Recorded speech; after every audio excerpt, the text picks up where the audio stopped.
అమ్మ మీకు ఇన్సిడెంట్ జరిగిందా? ఎప్పుడు తెలిసిందమ్మా? మాకు డ్యూటీకి పోతున్నాగా దారిలో చూసాము అంత పోలీసోళ్ళు వచ్చిర్రు.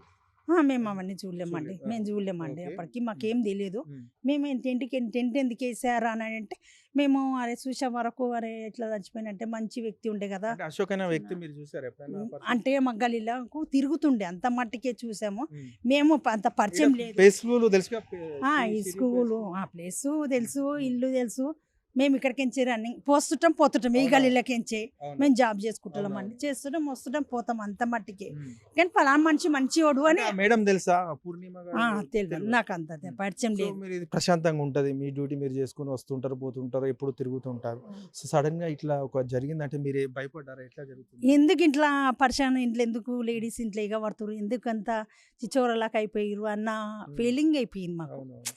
ఇంత ఎందుకంటే 12 ఇయర్స్ బాబు ఉన్నాడు. చిన్న బాబు. చిన్న బాబు ఇప్పుడు ఉన్నాడు. ఈమె జైలుకి పోతే బాబు పరిస్థితి ఏంది? ఆగమే కదండి.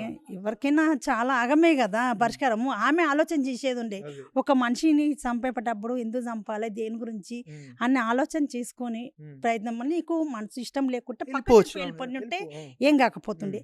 వెళ్ళిపోక ఇప్పుడు ఇబ్బందులు పెట్టుకున్నట్టు అయిపోయిందా. అదే వాళ్ళు లోపల ఉరి వేస్తూ ఉంటే నన్ను విడిచిపెట్టండి బతిలాడి చెప్పేసి బతిలాడినా కూడా వినలేదని చెప్పేసి కొంతమంది అంటున్నారు. ఇది ఏమో అండి మేము వినలేము. ఈనంది కూడా మేము చెప్పడం. చెప్పేటట్టు కూడా మేము ఛాన్స్ లేదు మా దగ్గర. మేము రన్నింగ్ ఇంట్లోకి నుంచి వస్తాం పోతాం అంత మట్టికే ఇదే దారికించి డ్యూటీకి పోతాం కాబట్టి దగ్గర అవుతుందని మేము ఈ దారి పంటూ వెళ్తాం మేము. సో వీళ్ళు ఎప్పటి నుంచి ఉంటున్నారు మీకు తెలుసా? ఐడియా లేదు. తెలియదండి. అంటే స్కూలు జాబు ఉన్నది అని తెలుసు అంత మట్టికి ఉమ్. అంతే చూసామండి.